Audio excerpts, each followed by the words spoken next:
রাত যত গভীর হয়, কিছু শব্দ যেন আরো পরিষ্কার শোনা যায়। আর কিছু আওয়াজ ফিরে ফিরে আসে। একবার শুনলেই আর ভুলে থাকা যায় না।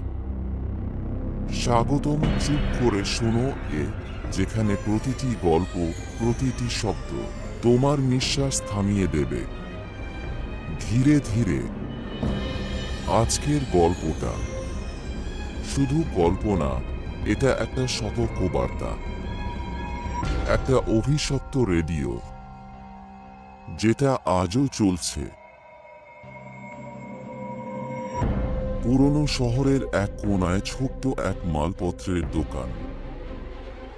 ধুলো ঢাকা পুরনো সামগ্রী, যার অনেক কিছুই যেন যুগ পেরিয়ে এসেছে। রেজওয়ান সেদিন স্রেফ কৌতূহলবশত ঢুকেছিল সেখানে। দোকানের এক কোণায় চোখে পড়ে একটা ধুলোমাখা রেডিও। তারের গায়ে ছেঁড়া দাগ, বোতামগুলো মরচে পড়া। তবুও কেমন একটা আকর্ষণ, যেন রেডিওটা ডাকছে। দোকানদার একটু থেমে বলল, নিলে নিতে পারো, কিন্তু এটা কিনলে সময়টা যেন বুঝে নিও। রেজওয়ান হেসে উড়িয়ে দিল। ভেবে নিল এটা নিছক পুরনো কিছু, বাড়ির রেট্রো সাজে মানিয়ে যাবে। রেডিওটা সে ঘরে নিয়ে এলো। বিছানার পাশে একটা টেবিলের উপর রেখে দিল। রাত নেমে এলো। ঘড়ির কাঁটা ঠিক 12টার দাগে এসে থেমে যায়। রাত 12:03। রেডিওটা নিজে থেকেই চালু হয়ে যায়। কোনো চ্যানেল নয়, কোনো গান নয়। রেডিওর ভেতর থেকে ভেসে আসে একটা শীতল কণ্ঠ। চুপচাপ কাঁপুনি ধরানো আওয়াজে বলা হয়, আজ রাত 12:03। মৃত্যুর তালিকায় রয়েছেন মোহাম্মদ ফিরোজ উদ্দিন, বয়স 48। রেজওয়ান প্রথমে হেসে ফেলে। ভাবল, পুরনো রেডিওতে র্যান্ডম আওয়াজ, হয়তো পুরনো রেকর্ডিং। কিন্তু পরদিন খবর দেখে সে থমকে দাঁড়ায়। সত্যি ফিরোজ উদ্দিন নামের একজন লোক রাতেই মারা গেছেন। পরের দিনও একই ঘটনা। রাত 12:03। রেডিও আবার চালু হয়। আবারও মৃতদের নাম ভেসে আসে। এইবার রেজওয়ান খেয়াল করতে শুরু করে, সব নাম তার পরিচিত কারো না কারো। পরের দিন সকালে সে জানে, তালিকায় বলা সব মানুষ সত্যিই মারা গেছেন। রেজওয়ান প্রতি রাতের নামগুলো নোট করে রাখা শুরু করল।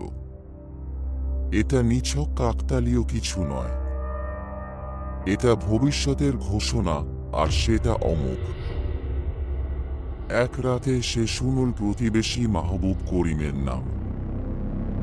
দৌড়ে গিয়ে ওর দরজায় ধাক্কা দেয়, কিন্তু দরজা খুলে যায় না। পরদিন সকালে জানাজানি হয়, মাহবুব করিম রাতে মারা গেছে। এই মৃত্যুর বার্তা যেন অনিবার্য, কারো কিছু করার নেই। রেজওয়ান বুঝতে পারে, এই রেডিও একটা ভবিষ্যৎ বলার যন্ত্র নয়, এটা যেন এক অদৃশ্য হাতে লেখা মৃত্যুর ঘোষণা। রাত বাড়তে থাকে।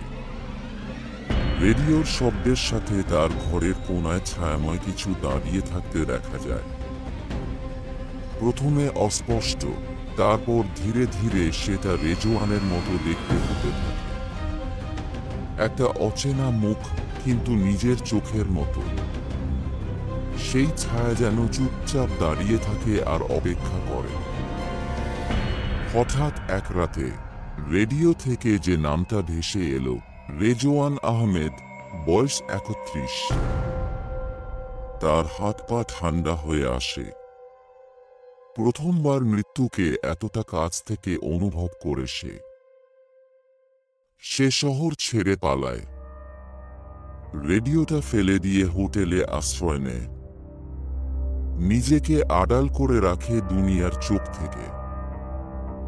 কিন্তু পরের রাতে হোটেলের ছোট্ট ঘরের টেবিলে আবার সেই রেডিও। কেউ ছোঁয়নি, কেউ নিয়ে আসেনি। তারপরও সেটা ফিরে এসেছে। আরো ভয়ঙ্কর ব্যাপার, রেডিওটা নিজে থেকেই চলতে থাকে। বিদ্যুৎ সংযোগ ছাড়াও শব্দ বের হয়। এইবার রেজওয়ান জানে এটা কোনো প্রযুক্তি নয়, এটা অভিশাপ। সে ফিরে যায় সেই দোকানে। দোকানদার তাকিয়ে বলে, তুমি এখন একমাত্র শ্রোতা। এই রেডিও এক তান্ত্রিকের সম্পত্তি ছিল। তার নাম কেউ জানত না, ডাকা হতো মৃত্যুঘণ্ট। এই রেডিও এখন মৃত্যুর দূত। যার নাম একবার উচ্চারিত হয় সে আর বাঁচে না।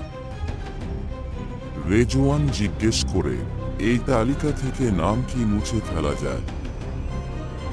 দোকানদার জানায়, একটি আচার আছে, কিন্তু সেটা খুব বিপজ্জনক। তুমি চাইলে করতে পারো। রেজওয়ান সেই আচার করে। নিঃশব্দ ঘরে রেডিওর সামনে বসে নিজের নাম উচ্চারণ করে। শেষ আশা, শেষ যুদ্ধ।